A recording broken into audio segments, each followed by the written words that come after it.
Bueno, buenos días, buenas tardes, buenas noches. Estamos nuevamente con el muy admirado Javier Venegas. ¿Cómo estás, Javier? Encantado, Karina, una vez más de estar aquí contigo y saludar a todos mis amigos de la Argentina, a los que tengo un aprecio enorme. Bueno, Javier no necesita presentaciones, periodista, es articulista, es escritor, es una de las mentes más lúcidas, tratando de entender no sé qué decir, este torbellino en el que estamos viviendo, este mundo un poco pasado de loco ya, difícil de describir. Em, le comentaba apenas nos conectamos que Javier va escribiendo cosas y yo me voy anotando conceptos que digo, claro, claro, claro, es esto, esto. Y entonces se me van acumulando. Y hoy escribía sobre esta idea que viene, digamos, del marketing, de la publicidad, de la calidad percibida, y lo trasladaba de alguna manera a lo que es la comunicación política o la impostación política.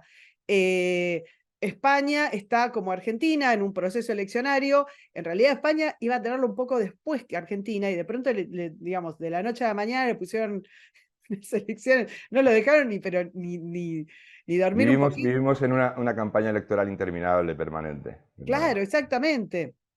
El, el presidente del gobierno, bueno, decidió, luego de una derrota en las elecciones distritales, en las elecciones locales, que las generales se hacían 15 minutos después. O sea que ni para emborracharse una noche tuvieron tiempo, y entonces ahora van a una cosa mucho más acelerada, y supongo que tu análisis respecto de la percepción de calidad impostada venía por ese lado.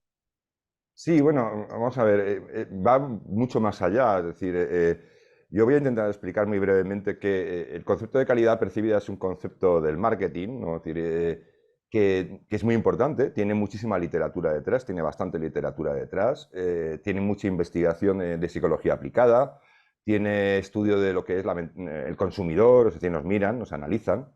No tengáis miedo porque la calidad percibida desde el punto de vista de la empresa privada no puede hacer daño a la gente en general, no como los estados o los gobiernos que en un momento dado te pueden crujir.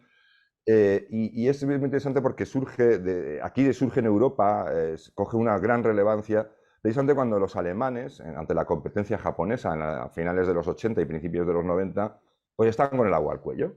Es decir, los alemanes en el mundo, sobre todo el mundo automotriz, de los automóviles y también de las motocicletas, ¿no? De ese mundo.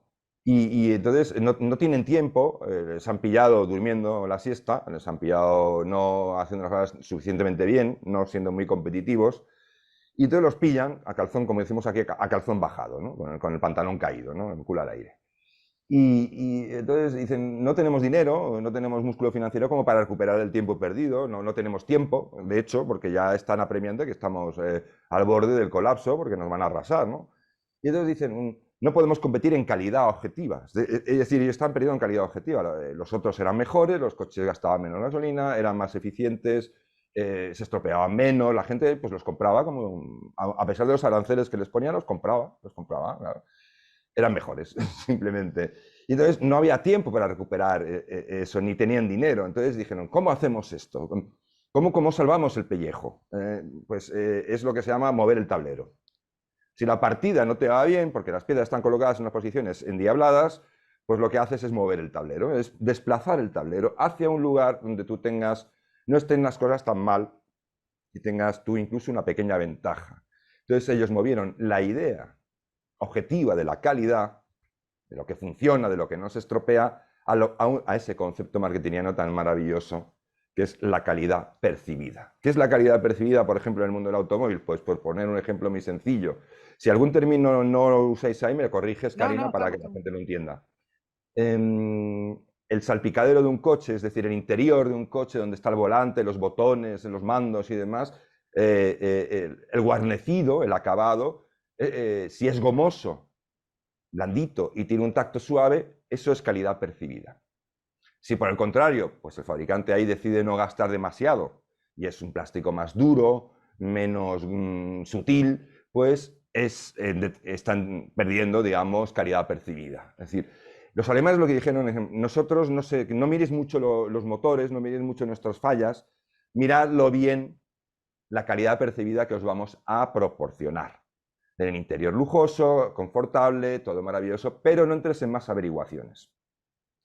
Entonces, ese concepto se trasladó a la prensa especializada y a la generalista en sus secciones del automóvil y del motor, y, sorprendentemente, en muy poco tiempo, desplazó en las pruebas comparativas, empezó a desplazar a la calidad objetiva.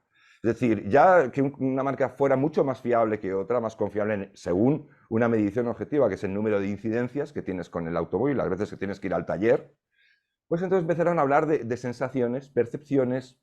Se usa mucho Eh, la idea de experiencia, ¿viste? Que es sí, como la experiencia respecto a sensorial, un ¿verdad? producto, claro. Pero es una meramente sensorial. Es decir, la experiencia también puede ser que te deje tirado en mitad de Detalle, la bueno. nada. Es una experiencia muy desagradable, pero esa es la experiencia que hay que intentar sacar del análisis, ¿no? Es decir, sacar del escrutinio del consumidor.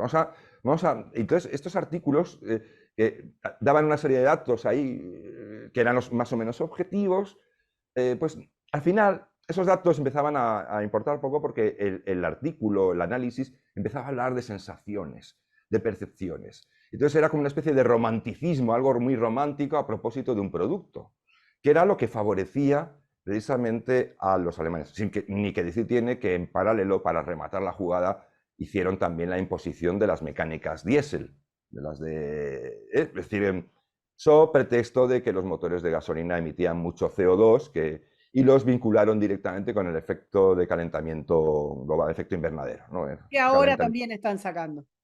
No, ahora curiosamente, siguiendo la misma dinámica, lo que pasa es que yo que me temo que hay el interés, incluso el dinero, porque aquí siempre hay que seguir el rastro del dinero, no viene esta vez de Europa, sino que me temo que son tan tontos los europeos, o somos tan tontos, que el dinero está viniendo desde otros lados para cambiar. Pero están haciendo lo mismo. Básicamente ahora, casualmente, el motor diésel, que en aquel momento era muchísimo mejor, porque emitía mucho menos CO2 y además era más económico y tal, que el gasolina, ahora es también es el anticristo. O sea, es decir, es una especie de pecado mortal conducir un vehículo diésel porque eres en potencia, y no en potencia te dan a entender que es un asesino.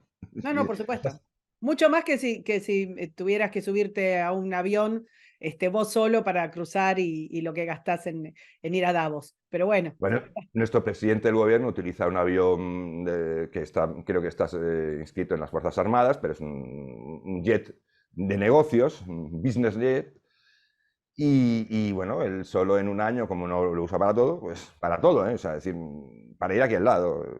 Puede ir en coche, puede ir. No, no, en avión, que más cómodo, ¿no? Javier, Argentina siempre les va a ganar. Nuestra vicepresidente, expresidente Cristina Fernández, se hacía llevar los diarios al sur del país No, bueno, no des ideas porque yo veo a este señor haciéndolo al día Sí, siguiente, sí. claro. Sí, es una cosa, es como si hubieran comprado el manual, es increíble. Y no, es decir, que el cálculo que es lo que publicaron, el cálculo de la cantidad de toneladas de CO2 y de todo lo que ha emitido la atmósfera, decir, bueno, es que un conductor particular español o argentino tendría que reencarnarse 1000 veces Claro, para y no lograr. parar de conducir en esas 1000 veces para siquiera acercarse a esa disparate, ¿no? Pero bueno, la cuestión es que la calidad percibida, que fue porque los alemanes tienen un prestigio por su industria que es merecido, no vamos tampoco a desmerecer el mérito de los demás, pero sí es cierto que son gente astuta. Sí, el que triunfa en el mundo de los negocios o en el mundo de la empresa, sobre todo hoy en día, no antes, hoy en día que está todo tan enrevesado, tan Sí, hiperregulado, necesita astucia. Uno de los valores no solo es la ingeniería alemana, es la astucia alemana. Que muchas veces esa astucia y algo más, es también trampa. Acordaos del Dieselgate, que es que se cortó de raíz y no se investigó más, pero aquí ya empezaron a hacerse averiguaciones de que era mucho más de lo que parecía y no afectaba solo al grupo Bach, al grupo Volkswagen, sino que había otras marcas de otros nombres muy relevantes que incurrían en la misma trampa. Estaban incurriendo, pero se cortó de raíz. De esto no se ha vuelto a hablar. Pagaron su multa en Estados Unidos porque ahí no se libraron, pero aquí paz y después gloria, en Europa. Es decir, no pasó prácticamente nada.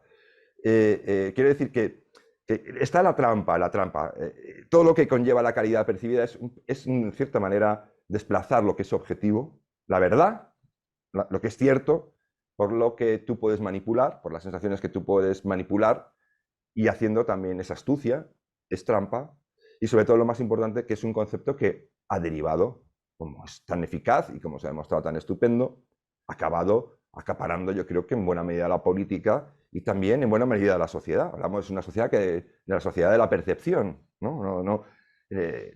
Una sociedad en la que la percepción va incluso en contra, pues es una sociedad que va en contra de lo numérico, es decir, es anumérica, no quiere saber de números. No le hagas cuentas, no le hagas sumas y restas para demostrarle que una cosa funciona o no. Eso no, es la percepción. Y más, de forma mucho más grosera y más llamativa, y más incluso si no fuera por las consecuencias que tiene divertida, es, por ejemplo, la autopercepción. Yo me autopercibo tal, lo que yo perciba. Ya no importa ni siquiera mi biología, no me importa mi genética, no importa nada. Un mundo de muchísimas verdades, ¿no? Ese caos del que hablabas en otra nota. Te quería consultar para sacarnos la parte menos interesante de encima. Estamos en este proceso paralelo de elecciones y vos ves esta cosa como tan marketinera, como tan ficcional, digamos, de la representación política, que yo tiendo a ver que incluso eso va degradándose, porque había una aspiración al que incluso daba como para mucha burla respecto del candidato, estando, viste, qué sé yo, maquillándose mucho o poniéndose a hacer ejercicio, o teniendo, que quizás se llevaba horrible con la esposa, pero bueno, durante la campaña,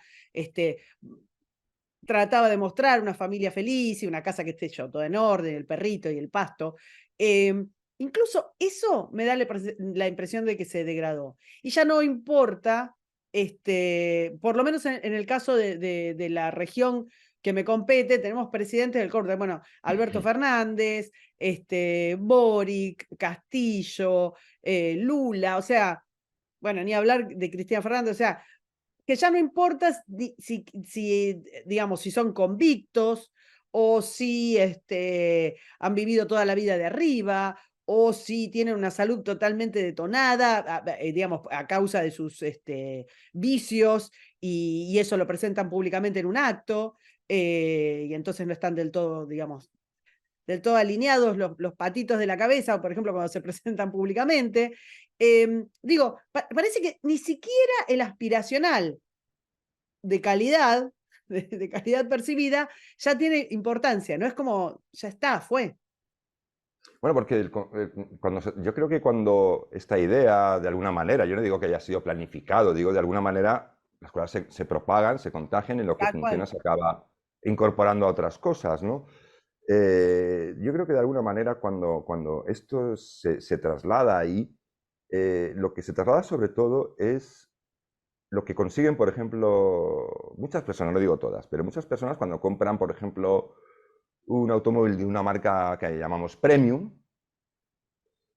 unos lo hacen porque simplemente les gusta, porque tienen pasión por eso, o simplemente porque les apetece muchísimo, ¿no? Pero hay una parte importante que lo compra por una cuestión de sentirse mejor, superior a los demás, es decir, una cuestión de ostentación, sobre todo de situarse por encima de los otros, ¿vale? Eso forma parte también de esa calidad percibida, es decir, te venden una cierta... La calidad percibida tiene una connotación aristocrática. Es decir, no me hables de si el motor funciona mejor o peor, te ha dejado tirado. Eso hay que sobrellevarlo con elegancia y con aristocracia.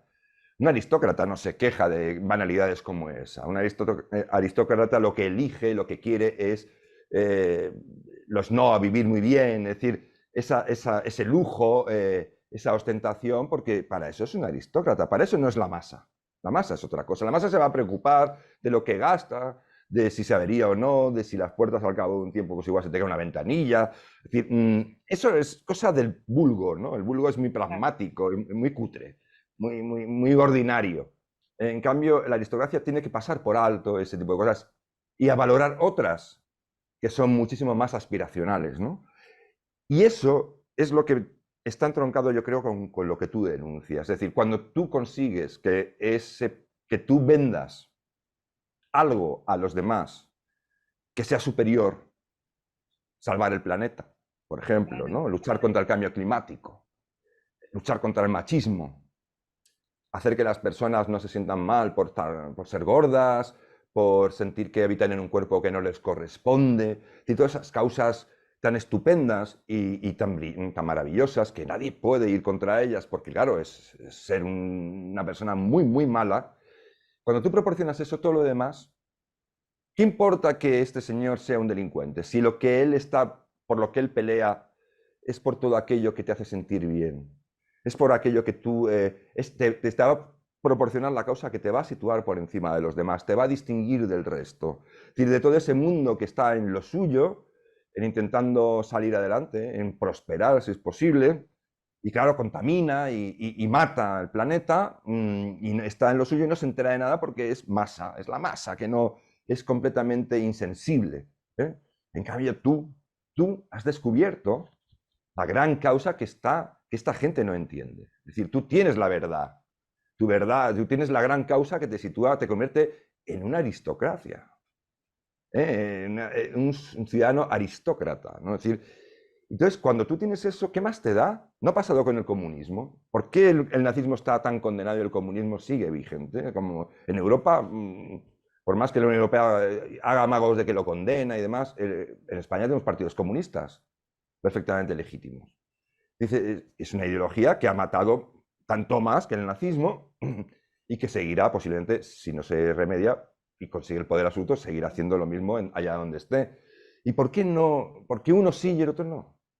Porque pese a todo, el comunismo era una idea buena. Es decir, todavía conserva esa vitola. Su intención era buena. Era hacer que todos, que nadie estuviera, digamos, careciera de lo imprescindible. Que nadie fuera mejor, o sea, nadie estuviera abandonado. Que todas las personas vivieran en plenitud, ¿no? Es decir, que no hubiera opresores y oprimidos. Tal. Y además era universalista. Entonces era hacia el mundo entero, ¿no? Es decir, era el eurocomunismo, el no sé qué.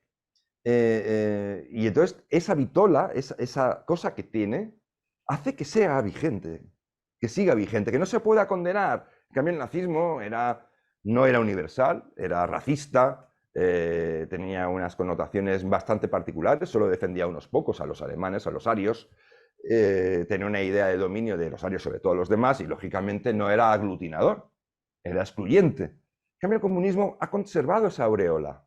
Sí, como una especie de fin último, ¿no?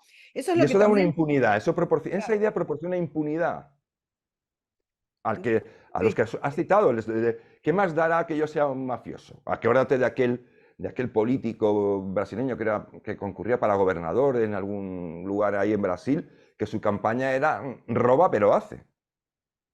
Bueno, Néstor Kirchner solía decir que la izquierda te da fueros.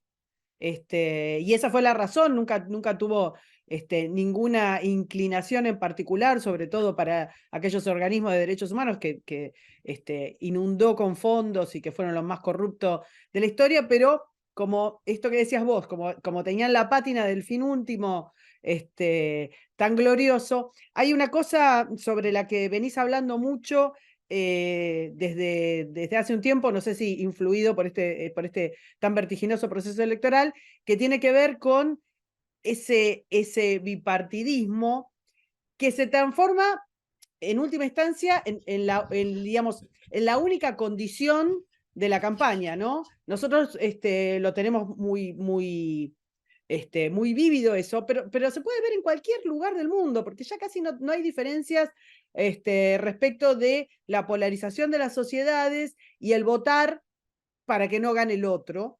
que permite que las formaciones políticas sean francamente desastrosas, o sea, no tengan ningún proyecto a futuro más que el no volver a alguno de los pasados nefastos de algunos de los otros, ¿no?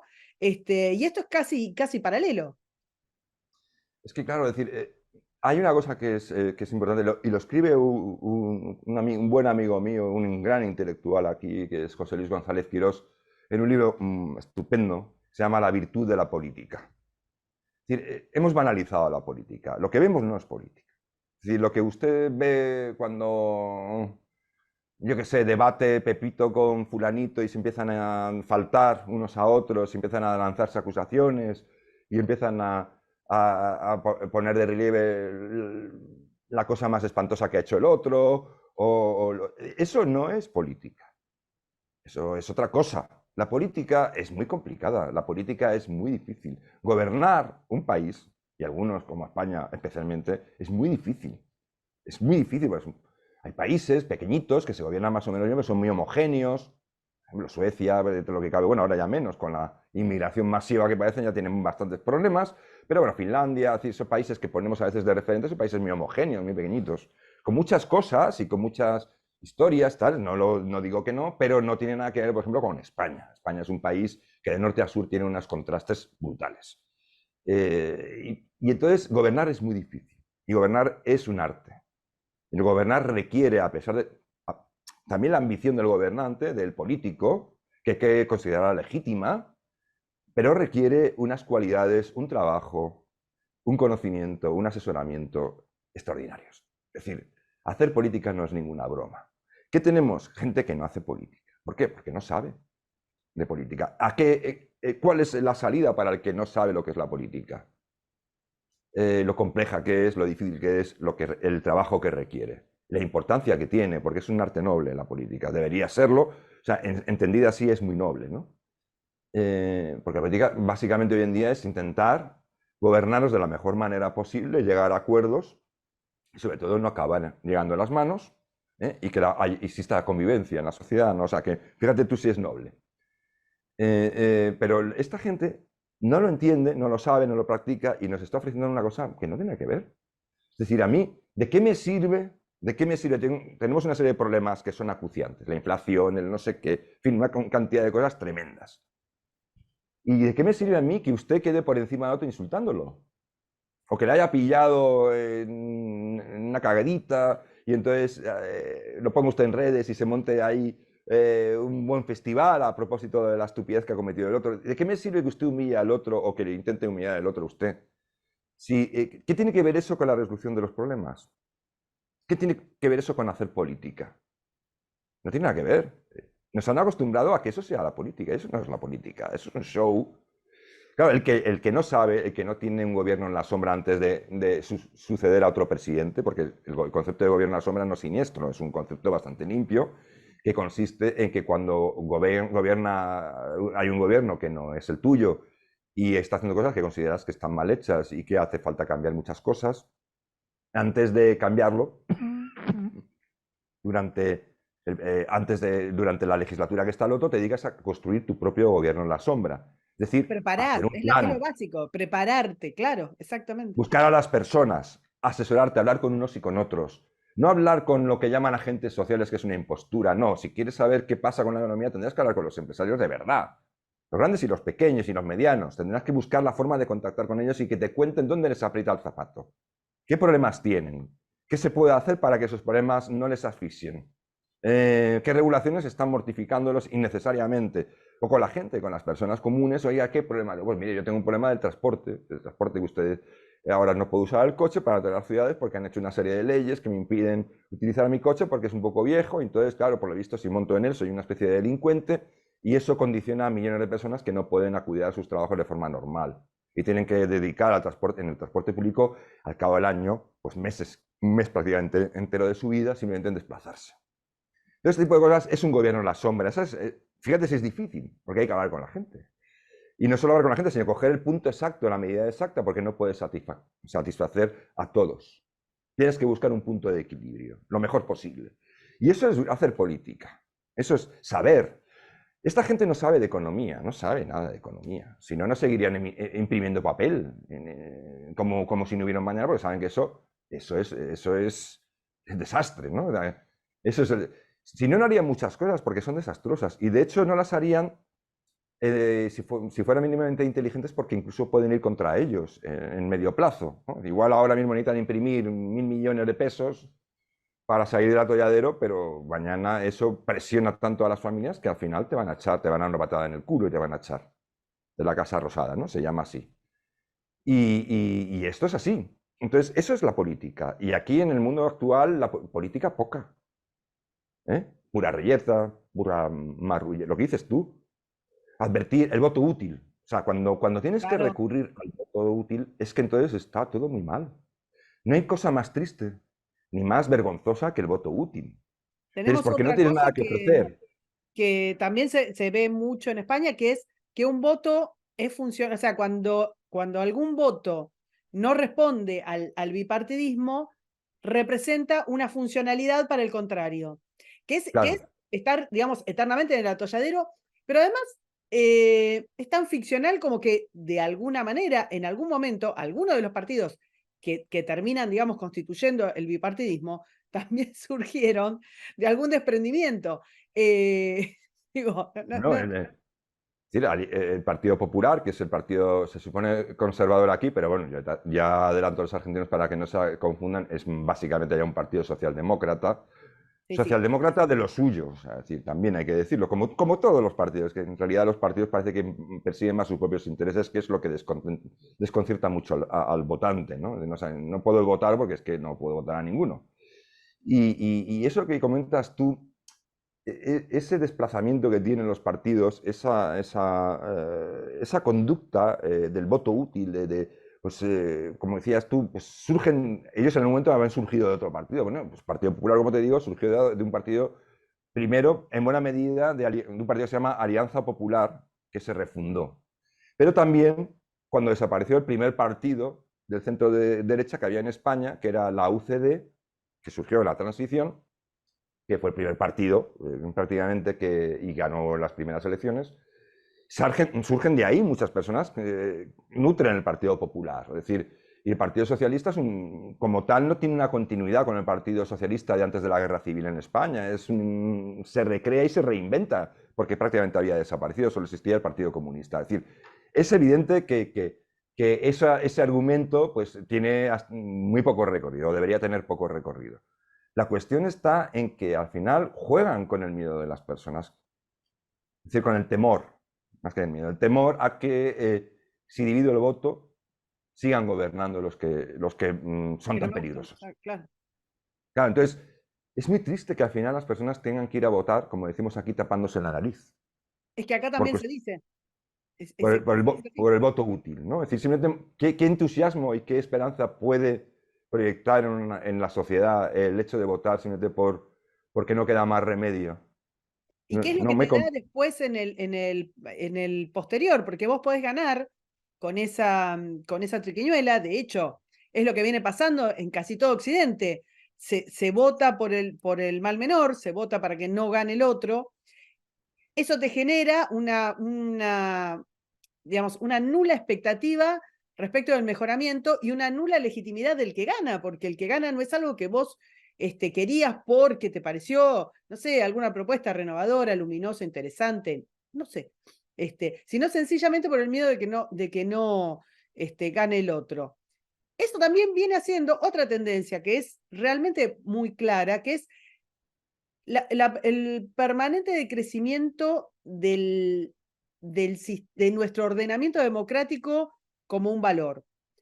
Vos lo escribías hace un tiempo también, que ir a criticar eso es que inmediatamente te digan antidemocrático. Cuando vos decís, che, mirá, esto necesita un ajuste, algo no está funcionando. No sé, Tocqueville lo vio hace un montón de tiempo y dijo, esto Sí, sí. más tarde o más temprano se va a terminar transformando en una coima, ¿cómo le dicen ustedes? Un Sí, pasteleo, un pasteleo.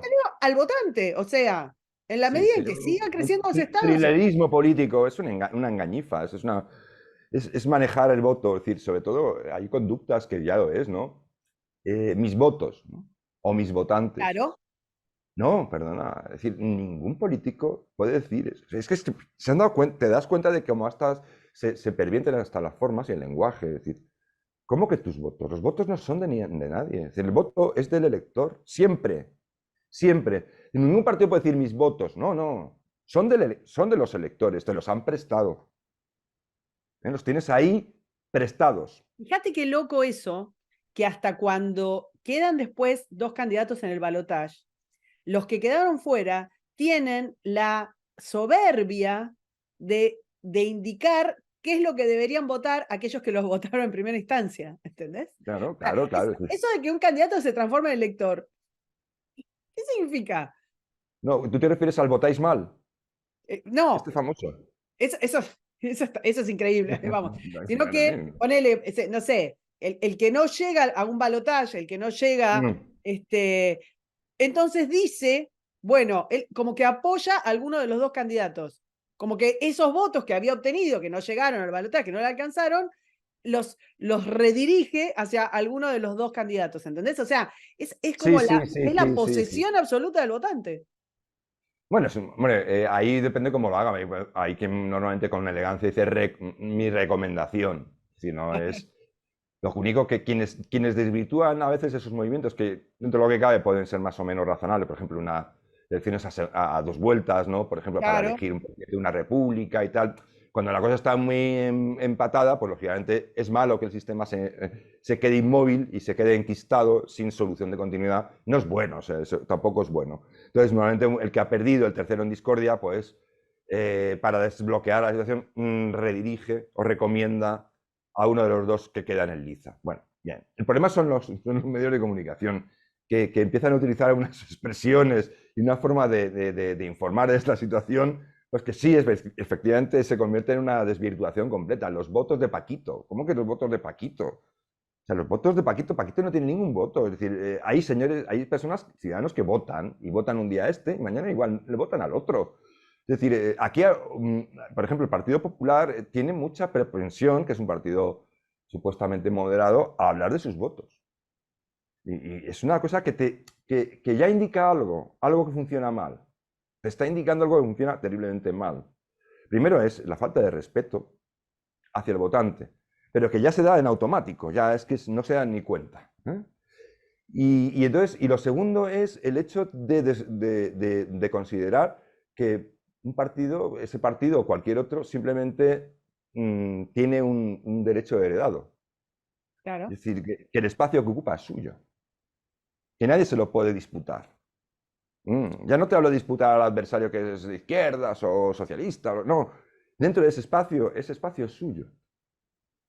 No puede surgir nadie, ningún otro competidor, Con tanta porque los propiedad votos son suyos. claro, que tiene la posibilidad de, lo mismo pasa acá con lo que fue, digamos, el partido de Macri, que ahora fue derivando, digamos, se llama Juntos por el Cambio, que tomó también la centroderecha, si querés, hasta correrse, y como ese espacio no se lo disputaba a nadie, se fue corriendo hacia una socialdemocracia, una centroizquierda, si querés.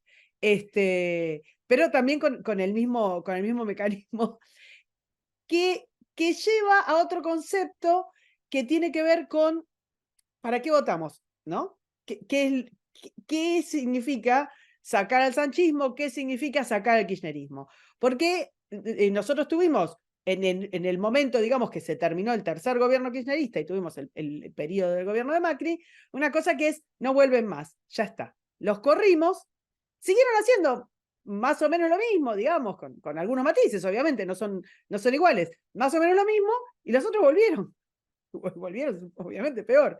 Claro.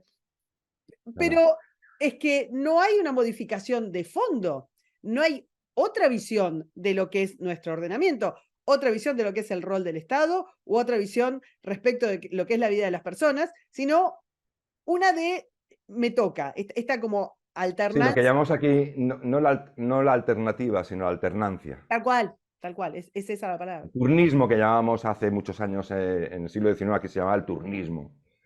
Se turnaban, ¿no? Porque España, aunque no lo sepan, igual no hemos sido siempre una dictadura. Es decir, la dictadura duró un tiempo, pero no éramos una dictadura. La cuestión que tú comentas es muy importante, porque tú lo que estás apuntando es a una realidad que yo intentaba también antes poner de relieve, que la política es muy difícil.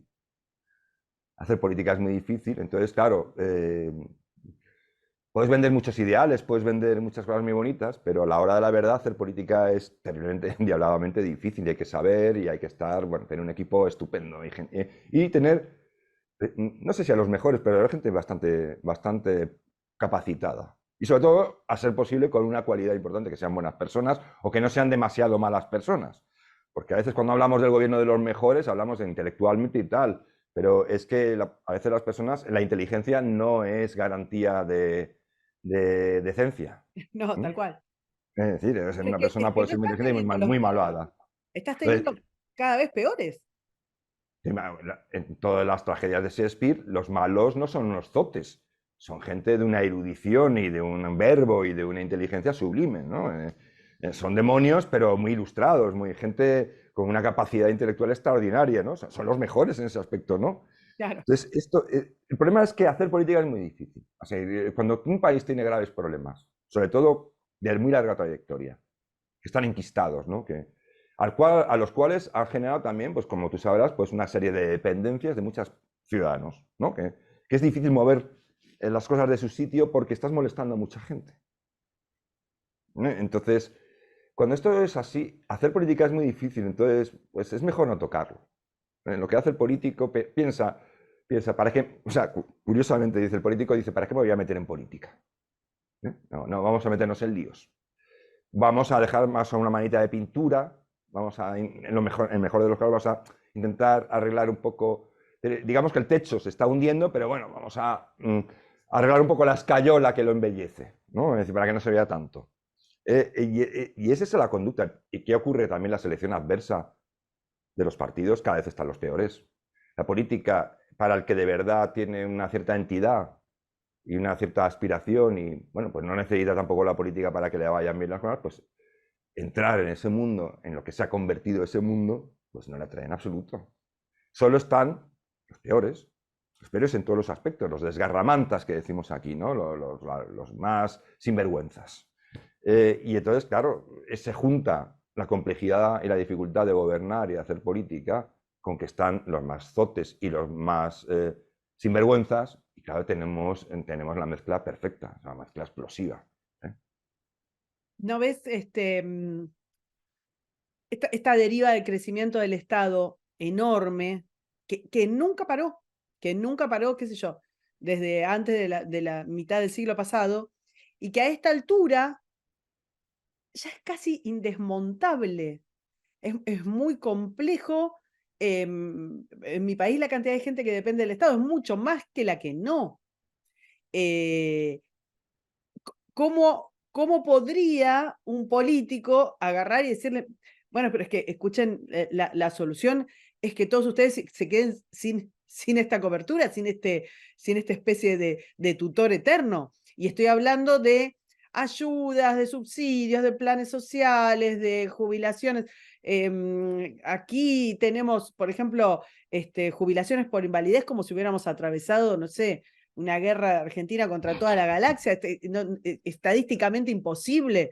Tenemos planes sociales, tenemos algo que se llama jubilación sin aportes, que es como otro plan social que se le da a las personas sin que hubieran aportado. O sea, desmontar el crecimiento y el caso de Argentina es un caso paradigmático, pero Europa ha tenido un estado de bienestar descomunal que nunca se ha retrocedido. Y contra la mitología que hay, Estados Unidos tiene un gasto social enorme, Gigante, gigante. gigante.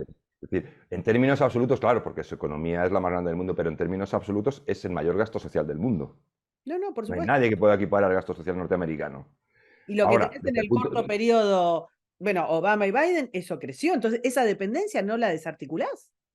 Es decir, el gasto social en Estados Unidos yo creo que hace como 80 o 90 años creo que era del 3%. Técnicamente hablamos de gasto social, que es un concepto más complejo porque abarca más cosas, ¿vale? Pero Claro. no es solamente el estado de bienestar, así como lo entendemos educación y sanidad. Que también, ¿eh? No, pero por ejemplo, ahí el gasto social creo que está en torno al 23%, del 3 al 23. Creo que está 2 puntos o 3 puntos por debajo del gasto social en Europa. Es decir, comparativamente, de forma proporcional, tienen menos gasto social que nosotros. Pero ha pegado un arreón brutal, brutal. Que, oye, que hasta cierto punto dices, bueno, pues claro, si no entras a hacer números y a ver realmente y eso en qué se gasta, en qué se usa ese gasto, pues bueno, pues es difícil discutirlo, ¿no? Es difícil, porque parece que quieres que los niños no tengan escuelas. Entonces, Bueno, claro, pero ese es el shortcut de todo defensor, porque lo primero que va es que vos no querés ni hospital ni escuela. Después tenés el Ministerio de la Mujer, viajes, de los funcionarios, un funcionariado que no sé, tenés millones de personas para poner un sello, qué sé yo, y cuando vas a eso es como, vos querés dejar que los viejos se mueran de frío o que no tengan remedios en los hospitales. Ya, pero es claro, es decir, al final lo que hay es, en el gasto social, cuando funciona mal un país, cuando no hay limpieza, cuando no democrática, no hay respeto a las instituciones, respeto al ciudadano, respeto a la ley, respeto a las buenas conductas, al final lo que ocurre es que ese gasto social es el chocolate del loro. Es decir, aquí hemos mirado, o sea, aquí todavía se hacen auditorías, lo que pasa es que luego se hace la auditoría y luego no pasa nada, pero se hacen auditorías todavía. Entonces, ves un organismo X, ¿no? Dice que tiene, que recauda y tal, y que tiene un presupuesto para hacer esto de 500 millones de euros, pongamos por caso, con los 500 millones de dólares, ¿vale? Y entonces te puedes hacer la auditoría y dices, bueno, de esos 500 millones de dólares, ¿qué se gasta en la gente? Nada, prácticamente nada, porque simplemente en sostener ese organismo se gastan los 500 millones de euros. Es tal cual, sí, sí, Es decir, exactamente. lo que luego llega a la gente es, digamos, la pedrea que llamamos aquí, las migajas. Tiene unas pensiones de mierda, unos subsidios que luego no están, que todo el mundo anuncia, pero luego a la hora de tramitarlo es un infierno, que hay que saber y tener el enchufe para poder tramitarlo, igual. Es decir, no es que tú llames y pides unos requisitos muy claros, los hagas y te lo den. No, esto no funciona. No es tan simple, amigos. No es tan simple. Esto tiene que ser muy discrecional. Porque si no, no hay para todos. Para todos no llega, ¿no? Y lo que tú comentas es que es tremendo, tremendo, porque tú dices, ¿y cómo se puede revertir esto? Se puede revertir y se ha hecho en algunas ocasiones. Son pocas las que existen en el mundo, pero se han hecho. Mejor o peor, con más, en unos casos con más alcance y otros con menos, pero se han hecho. Se llama el Big Bang. Es decir, es parte todo de la teoría de la economía. Es decir, en lugar, hay un error muy importante que el político hoy en día, ante una situación tan mala como la de Argentina o tan preocupante como la española, tiene que entender. No puedes aplicar lo que llaman el gradualismo. Claro. Porque cuando un ente como Argentina, en lo político y en todo lo que comentas tú, está tan enfermo, intenta reformar una cosa de las 30 que hay y es como un organismo con anticuerpos que rechaza ese cambio. Entonces, tú haces el cambio ahí, pero todo lo demás coopera para que ese cambio fracase o sea inaplicable. Es decir, es una reacción brutal, ¿no? Una respuesta, un rechazo brutal. Entonces, cuando está en la situación tan mal, el gradualismo no funciona.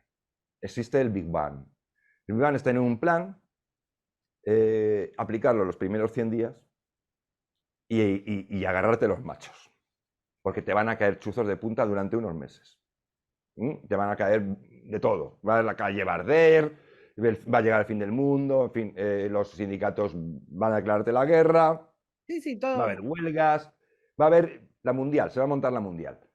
Pero, ¿qué tiene muy curioso? Además, yo lo he escrito, de por qué esa resistencia a las reformas económicas, que las reformas económicas es política y es ideología. Que dicen, no, es que hablar de economía, no, es que todo empieza ahí. Al final, empieza y termina ahí.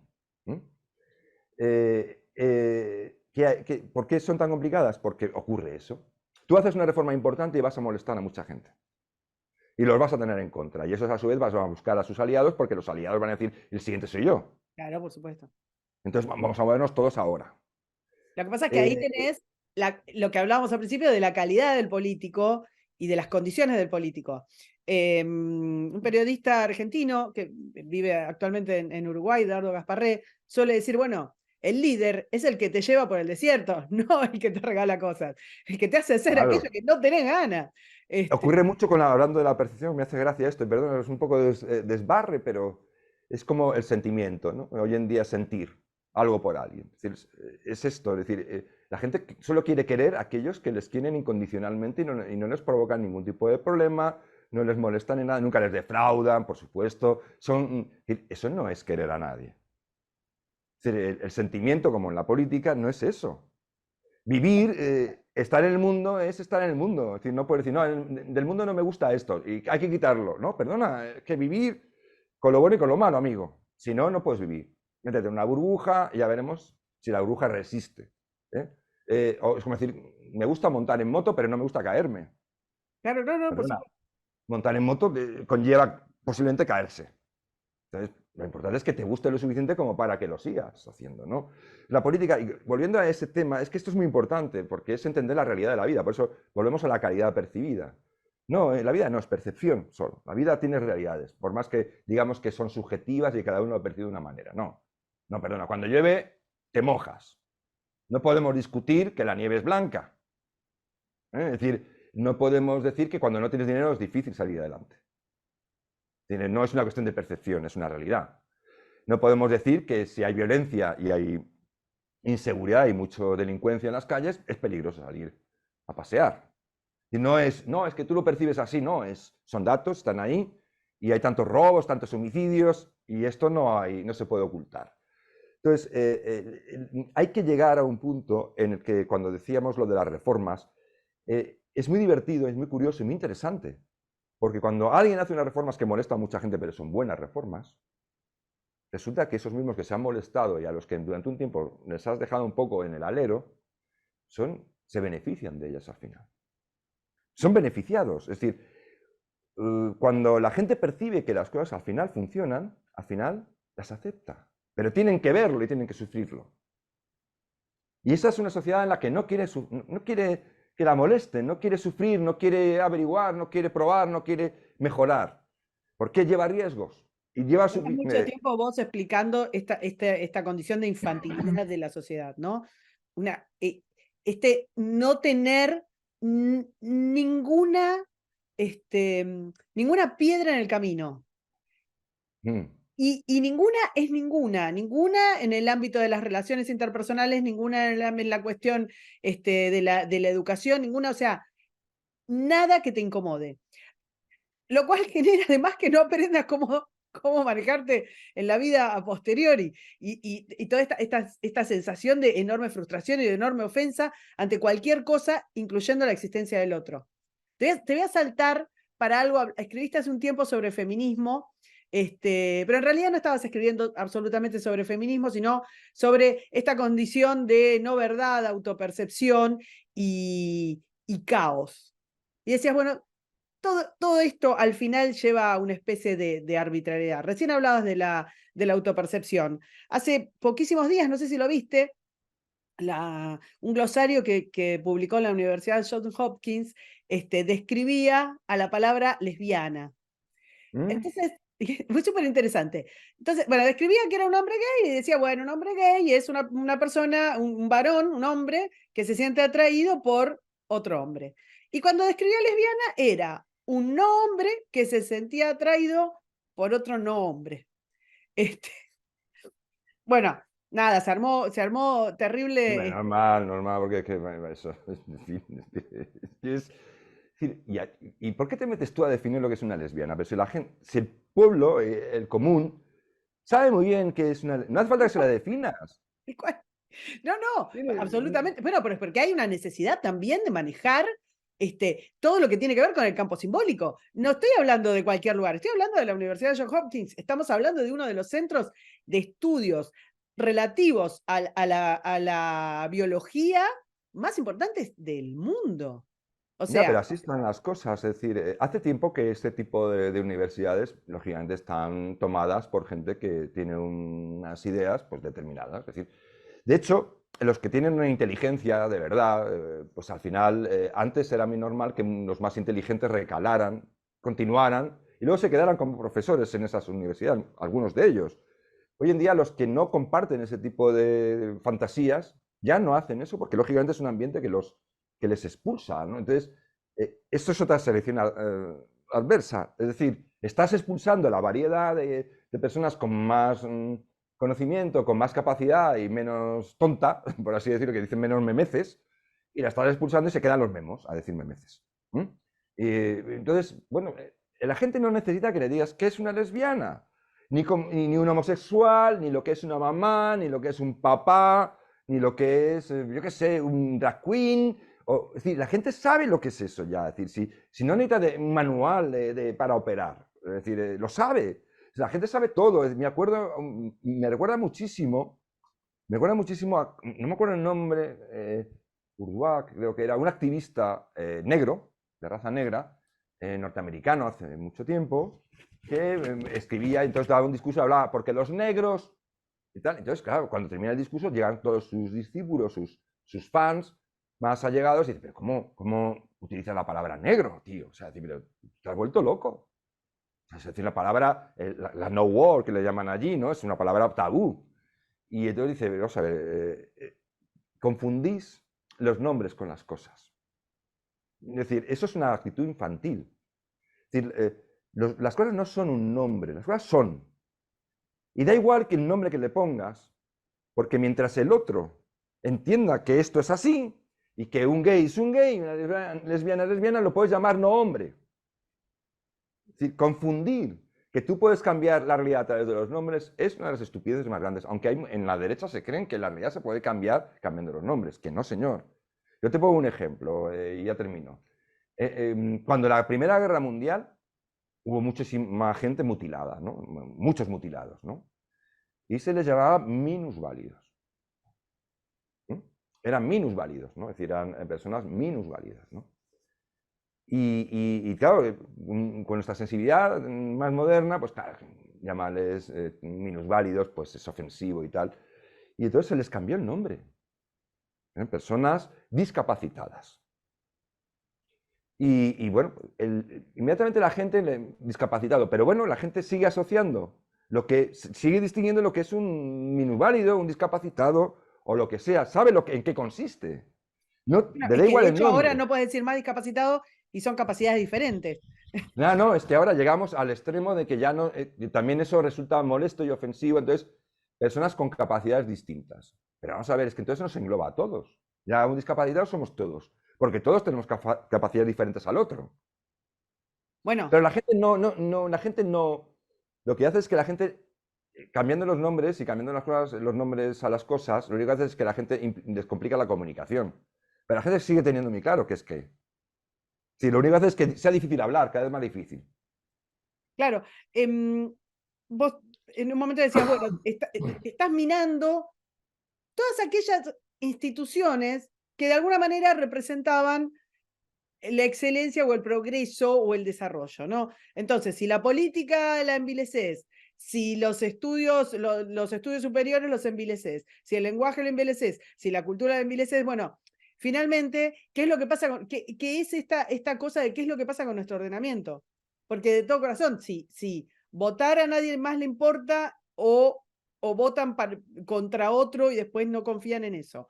Si los mejores se van de la universidad, ¿por qué no pueden desarrollar el pensamiento crítico y la búsqueda de la verdad, la esencia misma de la universidad? Si todo esto se envilece de tal manera, ¿qué es lo que está pasando? Realmente, ¿qué pasó con nuestra democracia liberal, no? Bueno, lo que está ocurriendo, lo que ocurre al final es que las personas, esto es como el agua, al agua le puedes poner muchas barreras, pero al final siempre encuentra un resquicio por el que se cuela. La sociedad es igual. La sociedad le puedes poner muchas barreras. Hombre, lógicamente, si la empiezas a asfixiar, sobre todo cuando empieza a haber problemas para comer, ¿no? Para vestir, para comer, para vivir. Pero suele encontrar su camino. Al final, ¿qué hace la sociedad? Pues la sociedad, al final, pues lo que está ocurriendo en Estados Unidos, que está devaluándose el título universitario en el sentido de que algunas empresas empiezan a valorar otras cualidades del candidato, más que los títulos. Ojo, esto ya está ocurriendo. No es una novedad. Empezó a ocurrir hace ya unos años con una menor intensidad, pero ahora ya estamos en una situación peor, ¿no? Peor, bastante sensiblemente peor. Y bueno, al final la sociedad lo que hace es dar la espalda a eso. La sociedad da la espalda. La sociedad se olvida de la universidad, ya descree de la universidad. Claro. Mientras le pidan un título a sus hijos, porque como el que pide el ticket para entrar en el metro o en el transporte público, pues se lo van a comprar, se lo van a proporcionar. Pero poco más. En el momento Lo en que mismo con el periodismo, ¿no? claro, en el momento en que empieza el periodismo, pues, un artículo hoy en disidentia.com de José Carlos Rodríguez sobre el periodismo que es maravilloso. Ah, no lo leí.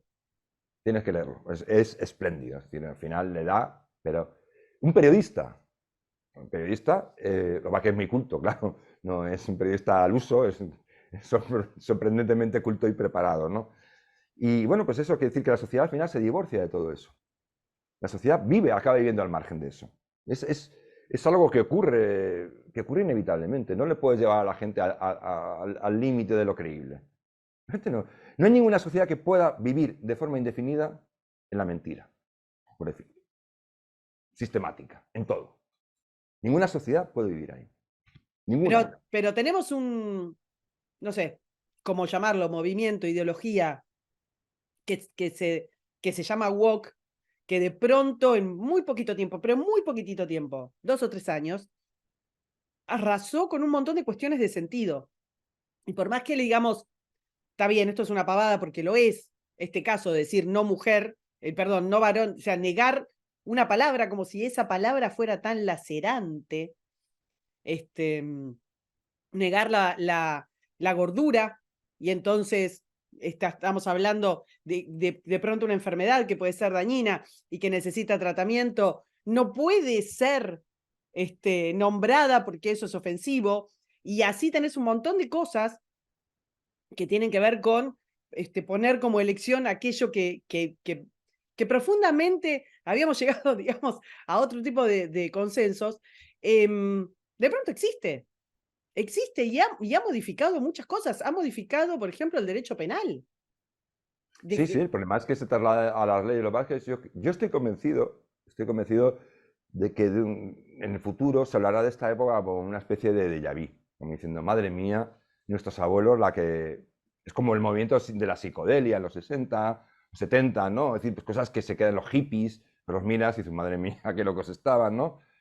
Y lo ves así. Pero a mí me hace gracia, por ejemplo, el otro día había una charla aquí en un local comercial importante, un centro comercial importante que organiza cosas que se relaciona con los libros. Y había una charla que daba una señora que se supone que era, no sé cómo se llama, una coaching, ¿no? Que era sobre la gordura, para sobrellevar el ser gordo, motivando, ¿cómo se llama esto? De Sí, sí, sí. auto, lo que sea. Es decir, cosas que te ayudan a sobrellevar cosas que al final no las tienes que sobrellevar tú y te acabas buscando la vida como puedes hacerlo, ¿no? Pero esta señora, por supuesto, es gorda, ¿no? Es decir, obesa. Yo le digo gorda, ¿no? Es decir, yo tengo barriga. Y entonces había uno de los que estaba asistente ahí, un chico joven, y entonces decía, pero que el otro está lanzando una serie de ideas un poco, pues eso, de que hay que llevar la gordura con normalidad, hay que llevar, oiga, perdone, la gordura va contra su salud, no puede llevarlo usted, si es posible intente adelgazar, ¿no? Es decir, es una cosa de sentido común, y si tiene alguna enfermedad que le hace ser gordo, pues hay otro tipo de tratamientos, habrá que ver la manera de ayudar a esa persona, o a esa persona cómo puede resolverlo, si es más complicado. Pero entonces le dice, entonces ya, como el chico estaba un poco diciendo, pero bueno, es que esto no, ¿qué estás diciendo? Y tal. Dice, bueno, pues ¿y tú qué harías? Le cede la palabra, pues entonces dime tú qué solución hay. Dice, hombre, pues una buena dieta y ejercicio. Y entonces lo echaron de la sala. O sea, entonces la señora que estaba hablando llamó a seguridad diciendo, este tío hay que echarlo de aquí. Ves que, digamos, el movimiento woke de alguna manera encontró pasto. Estábamos en una sociedad, bueno, esta cosa infantilizada, incapaz de enfrentar ninguna barrera y demás, porque si no, no tiene sentido que todo este paquete de sinsentido haya aprendido tan fácil en tan poquito tiempo y haya penetrado tanto en todo nuestro campo simbólico. Pero es que Ahora, no, pero perdóname, Carmen, es decir, en realidad es un problema, son así, es esto lo que nos está mortificando. El problema es el miedo que hay y esa corriente de opinión a disentir en los medios de comunicación, en la sí, política, claro. decir, de ir en contra, pero esto no, o sea, ¿cuántas personas realmente creen que el sexo es una autopercepción? Que es tan sencillo como, Claro. o que la disforia de género no es realmente una dolencia complicada, que aquellos que de verdad la sufren, que son una minoría, son muy pocos, lo viven con una situación realmente de muy difícil solución, por más que le digan que basta con sentirse ser esto y con la ayuda de los médicos y tal, ya está resuelto. Ellos saben que no es así. Los que de verdad han transitado eso y de verdad tienen ese desarreglo, son los primeros que se ofenden, se sienten mal cuando se banaliza una dolencia tan compleja y tan mortificante para un ser humano, tan difícil de sobrellevar y sin solución realmente. Es decir, pues aparentar, puedes tal, pero realmente estás habitando un cuerpo X, ¿no? Con un cromosoma dominante. Entonces, este tipo de cosas que dices tú de una sociedad que no quiere dolor, que no quiere sufrimiento, pues es una sociedad, pues, chico, esto no existe en Eritrea, o sea, en donde un chaval tiene que recorrer 20 kilómetros para llenar un plástico, un envase de plástico, además reciclado, que han encontrado por ahí tirado de agua para beber, para lavarse. No tiene tiempo de preocuparse de si se autopercibe como sea. Es decir, lo único que sabe No, es, no, o y no existe en China tampoco. Digo, no bueno, existe. entre otras cosas porque está prohibido, o sea, Claro, cuando los chinos decían, ándate con ojo, o sea, es decir, por ahí, eso. no, en la práctica eso, no, somos, en China se puede ser homosexual, sí, pero ni se te ocurra tener una organización homosexual para defender los derechos de los homosexuales porque vas a la cárcel, de cabeza. Es decir, pero no, pero en China no, en China también van a pasar por esto, porque conforme se desarrollen y alcancen un mayor bienestar y las principales preocupaciones de comer, vestirse, lavarse, educarse, estén más o menos resueltas, vamos a buscar otras preocupaciones. Como dice el refrán, cuando el demonio se aburre, mata moscas con el rabo. Es decir, y es así, la gente que de verdad tiene que luchar por la vida, no tiene esas preocupaciones, porque no puede permitírselas. Es decir, es un lujo que no se pueden permitir andar viendo a ver cómo llamamos a las lesbianas. Perdona, ¿me podés antes resolver que haya agua corriente en mi casa? Es que no Perdona, ¿me son ni podés resolver? siquiera, si mirás en las encuestas o los sondeos de opinión respecto de qué cosas les interesan a las sociedades, en todas, en cualquiera, vas a encontrar economía, la inflación, digamos, alrededor de la economía, inflación, desempleo, Los este, políticos. sí, y después la seguridad, si, dependiendo, qué sé yo, si hay muchos robos, si no, si puede. Y estas son las preocupaciones de la sociedad en cualquier encuesta, en cualquier lugar del mundo, siempre. Siempre. No hay, salvo que vos vayas a forzar, nadie que esté preguntando respecto de el género, la comida de los gusanos y todo este tipo de cosas. No lo hay. Este, te pregunto la última, te llevo, te estoy paseando hace una hora, perdón. Última. No, Em, esta idea del wokismo, hay una cosa bastante interesante que es la izquierda tradicional no se hace cargo tampoco. Los pensadores de la izquierda dicen, no, no, esto es esto es una evolución del neoliberalismo, ajá. y esto no es lo que, no es lo que era. Y el liberalismo, la derecha dice, no, no, esto es una intervención del Estado y esto es izquierda. Digo, es como una especie de hijo bobo del que nadie quiere hacerse cargo, ¿no? Estamos porque Sí, también lo que claro. pasa, lo que tiene de loco, es que los partidos, la representación política de la izquierda abraza todas estas consignas, ecologismo, identitarismo, indigenismo y todos estos ismos, los abraza con tutti, pero también es la misma agenda y el mismo discurso de Davos. Digo Davos como para ejemplificar, digamos, lo que sería el corporativismo, el crony corporativismo, de los grandes capitales que basan su existencia en el acomodo de los estados. Entonces, es muy raro, digamos, si Bill Gates piensa lo mismo que Irene Montero, es complicado ver de quién es ese hijo. Ya, bueno, es un hijo que hemos parido todos. O sea, es evidente. No, no ha caído No, del yo quería que cielo. me digas que mío no era. No, no, pero decir, de alguna manera hemos contribuido a que exista, igual hemos estado despistados, igual no hemos estado atentos. Algo hemos hecho mal, y no mal regularmente mal, sino muy mal, para, para tener estas cosas, ¿no? Es decir, no sobre todo porque exista gente que sea capaz de dedicarse a esto, porque igual al fin y al cabo, siempre te digo, siempre sigue el rastro del dinero y se acabó el problema. Es decir, Sí, por aquí en supuesto. realidad de esto se vive, esto es un momio. Es decir, aquí se vive de esto, es igual se vive de la inmigración ilegal y se vive de todo, ¿no? Es decir, todas esas grandes causas al final tienen el dinero detrás. Tienen el dinero detrás, es así de triste, pero aquí el señor dinero, Y dinero, además hay dinero. una cosa, viste que está como Soros, ¿no? Entonces el monstruo, es como el monstruo preferido Soros. Todo Soros, Soros, Soros, no sé cuánta plata tiene Soros, y es como plenipotenciario, una cosa fenomenal.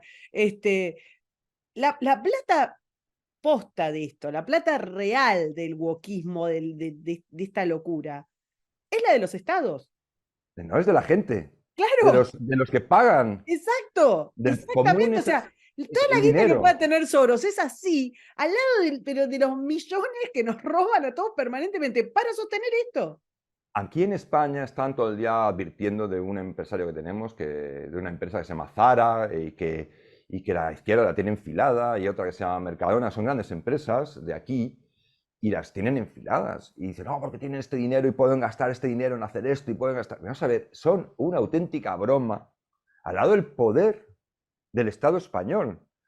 El Estado español es un Estado que gasta, o sea, que gasta al año más de 600.000 millones de euros, cerca de 700.000, que gasta, que maneja. Y además la diferencia es el montante enorme que tiene, es que además lo renueva cada año pase lo que pase. Y tú eres Elon Musk, y tienes una gran fortuna, pero tienes una fortuna. O sea, si la manejas mal y tomas una serie de decisiones equivocadas, te vas a la mierda. Ya no hay más. Musk ha desaparecido, no se renueva al año siguiente. El Estado sí, el Estado, es que hablamos del Estado como un ente abstracto, no, los que manejan el Estado, puñeta, y los que viven de él, y los políticos manejan cantidades ingentes de dinero. Soros es un tipo que evidentemente ni hay que llevarlo a un extremo ni en otro, ni es espectre como de James Bond, ¿no? Ese espectre malvado, ni es tampoco un tipo inocente, es decir, un tío que hace cosas mal. No, Bajo mi no, por criterio, supuesto. muchas A cosas mí lo que me mal. parece que es como simplista. No, no, me da lo mismo que reviente. Él ahora tiene como, puso al hijo, que aparte hace es como un malo mejor, porque lanza amenazas de que va a ser más, no sé. Esa gente como que le gusta. Pero lo que estoy diciendo es que es simplista respecto del gran monstruo, que es el que nunca paró de crecer, que es el que venimos hablando. Es Eh, increíble el dinero que maneja. Es decir, en Europa hemos llegado a un punto, es que yo a veces digo, pero nos paramos a pensar, en el que se considera inmoral, o sea, es decir, como inmoral de parte de cualquier partido político en cualquier país de la Unión Europea, que diga, oye, ¿y cuánto estás gastando tú del PIB? ¿Cuánto manejas tú del PIB de tu país, de tu Producto Interior Bruto? No, yo manejo el 38%. Ah, estás 4 o 5 puntos por debajo de la media. Eso hay claro. que resolverlo. Eso es decir, como te estás desmarcando del resto, amigo, ¿no? Eso está muy mal. Quien hace eso es que no quiere a los pobres, quien hace eso no quiere a la gente. El Estado no puede gastar menos de. Se ha establecido como un axioma.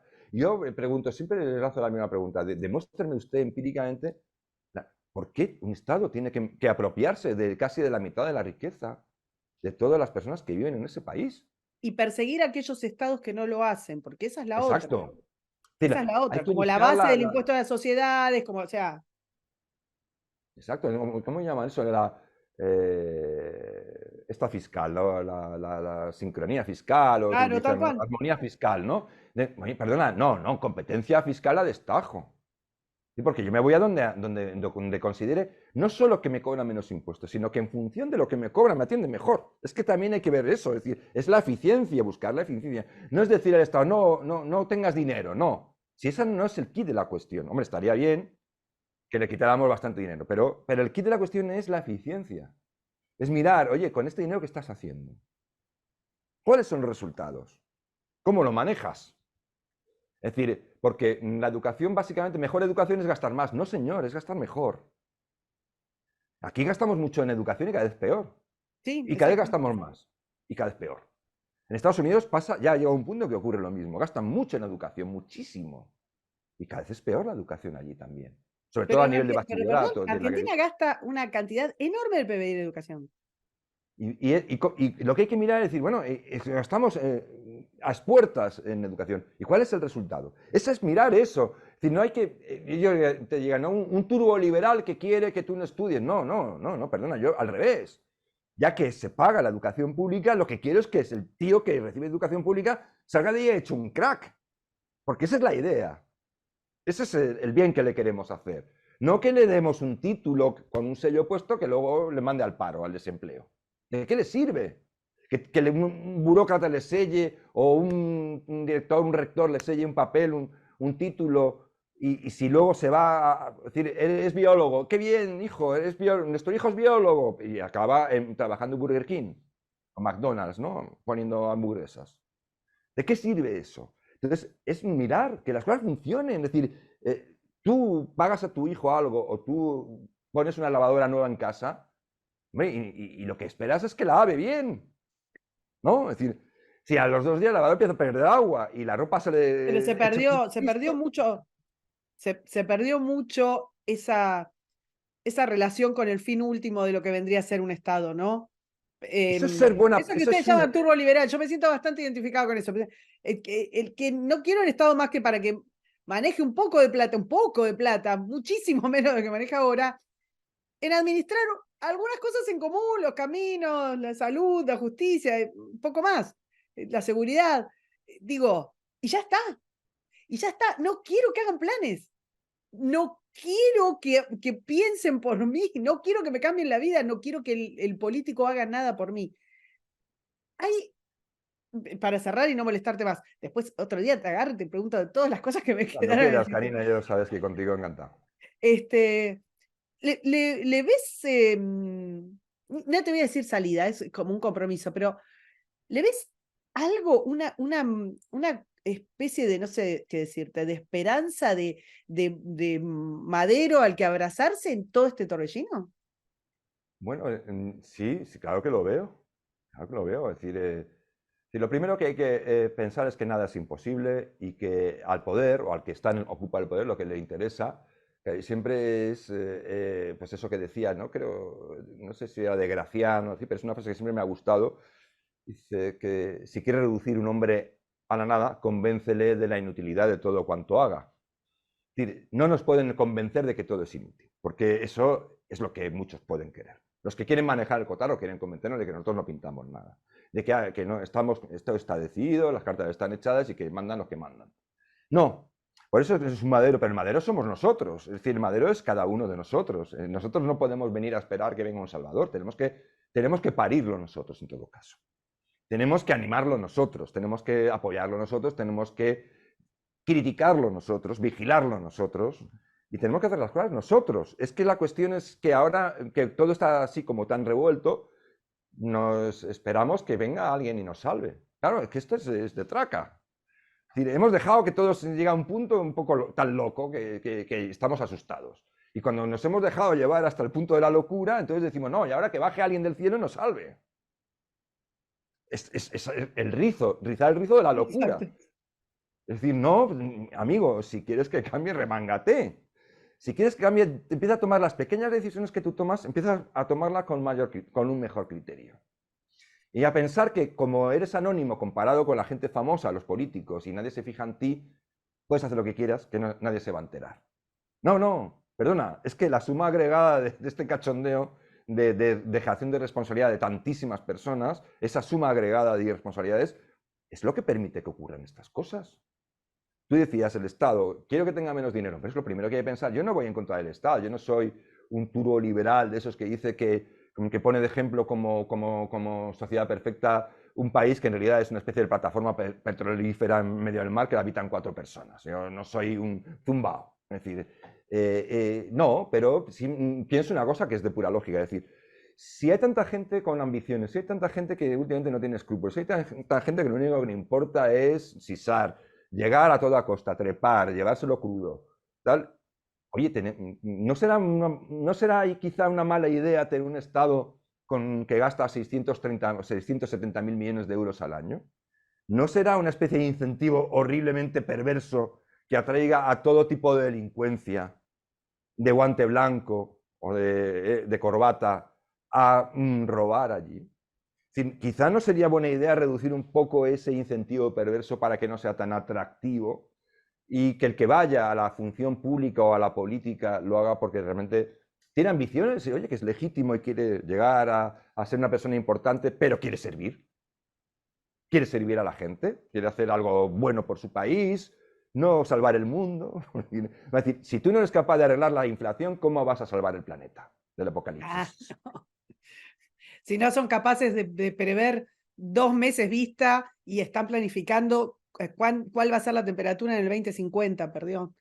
No, es decir, hemos sufrido una pandemia hace unos años y tal, que con muchísima polémica, y unas medidas políticas, algunas completamente de cárcel para los políticos, también hay que decirlo, deberían estar en la cárcel muchos. Sí, sí. Pero bueno, es decir, no ha sido, es decir, no, pero eso sabíamos que esto podía ocurrir. Mentira, es decir, sois incapaces de prever que un virus, de un bichito, nos ponga patas arriba y nos vais a decir que vosotros vais a evitar que la Tierra se caliente o suba 1,5 grados o medio grado. Es decir, de verdad me estáis queriendo convencer de que vosotros, con nuestro dinero, lógicamente, porque Sí, este sí, es el eso fin sí. de la cuestión, porque Y esto, con un el solo cambio climático, instrumento, con un solo instrumento, que es subir los impuestos. El instrumento siempre es el mismo. exacto, es decir, Siempre es el aquí en la mismo. Unión Europea acaban de aprobar una directiva ayer que de entrada ya, esa directiva en cuanto se aplique, se transponga, va a encarecer los vehículos, los automóviles, 2.000 euros por unidad.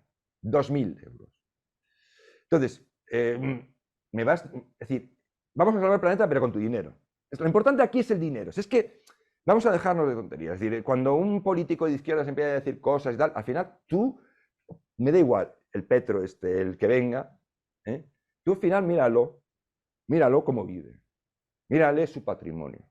Mírale lo que ha conseguido, a quién ha colocado. Es decir, al final déjate de gaitas. Al final te has enriquecido tú, has ido a lo que ibas y te has puesto muy redondito en mi orondo, ¿no? Mientras que los ciudadanos están cada vez más delgaditos. O mal alimentados, por lo tanto engordan también mucho. Entonces, esa es la cuestión, sigue el rastro del dinero. A veces parece, y luego, pues tener, como dices tú, la de salvación, tener ideales, pero tener esos ideales en el justo equilibrio entre, como decía Claudio Magris, utopía y desencanto. Es decir, ese punto, es decir, aceptar que las cosas son difíciles y que todo cuesta un mundo, es decir, y que salir adelante es difícil y que la vida es muy puñetera y que nadie te va a salvar, y menos un político que dice, no, tú págame, dame tu dinero que ahora después ya te salvo. Nadie, tú cuando vas a...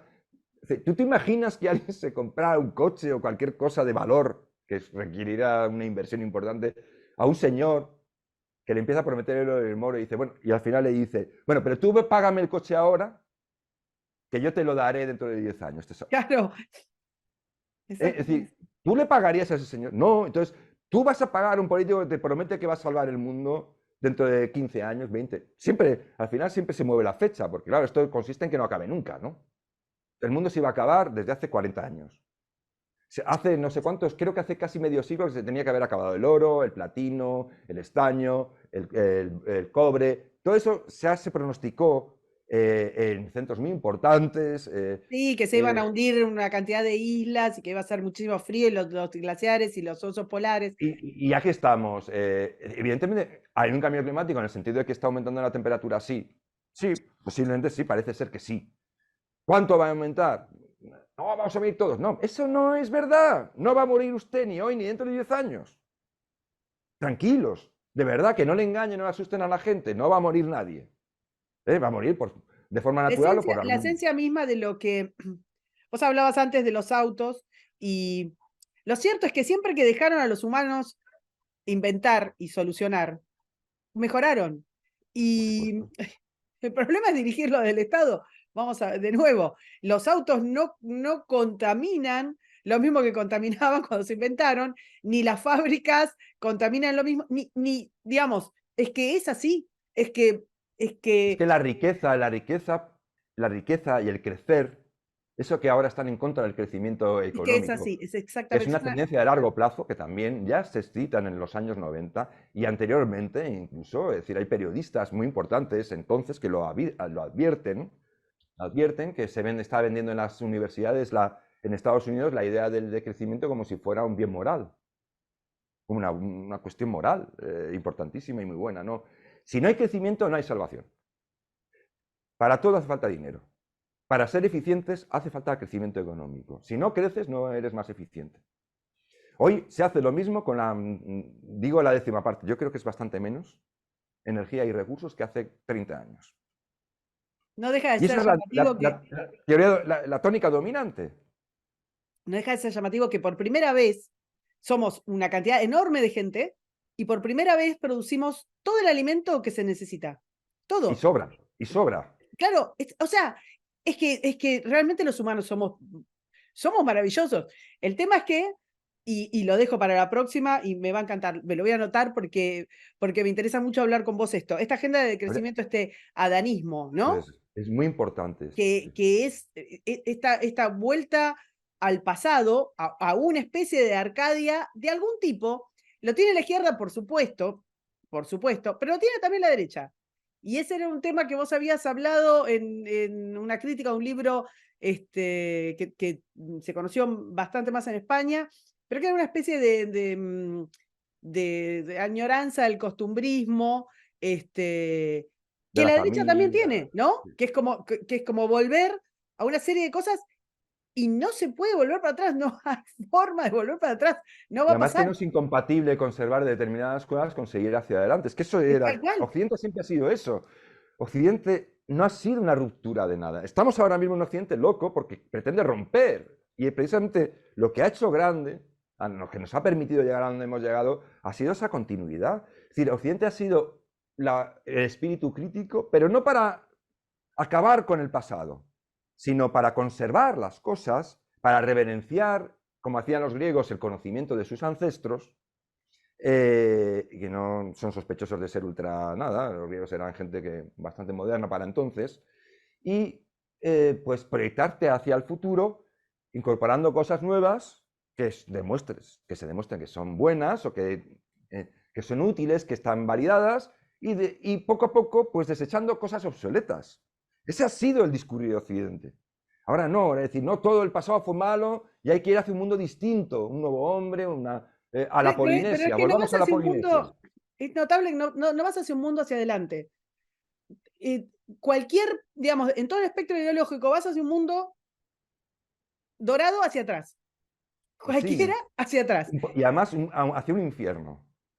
Sí, Porque sí. vamos a ver, es decir, nuestros ancestros eran muchos menos, eran muchísimos menos, podrían igual vivir más o menos de la tierra y de lo que daba la tierra y tal. Pero tú volver atrás un mundo con 7.000 millones de personas Bueno, a es métodos que quizás antiguos, hay mucha gente que le molesten 7.000 millones de personas. claro, pues evidentemente lo que quieres es matar a mucha gente. Entonces, lo que quieres es que la gente se muera. Porque tú no puedes vivir con los métodos del medievo, que eran muy poquitos. En Europa yo creo que éramos 4 millones de europeos, o 40 millones en total, perdón. Algo así, hablo de memoria, perdón, pero vamos, una cifra ridícula comparada con ahora, que podían, malvivían, pero bueno, podían vivir con esos No métodos podrías darles de comer, no culturales. podrías hacerlos circular, no podrías calefaccionarlos, no podrías educarlos. Es una ¿Cómo agenda calientas a la bastante, gente, a 7.000 millones de personas, si echas por tierra todo lo que hemos descubierto sobre claro, combustibles fósiles y toda la es tecnología que que no tenemos? habría 7.000 millones de personas si no hubiéramos conseguido que vivan más, que los curemos, que los alimentemos, que los tengamos abrigados, o sea, los tengan abrigados.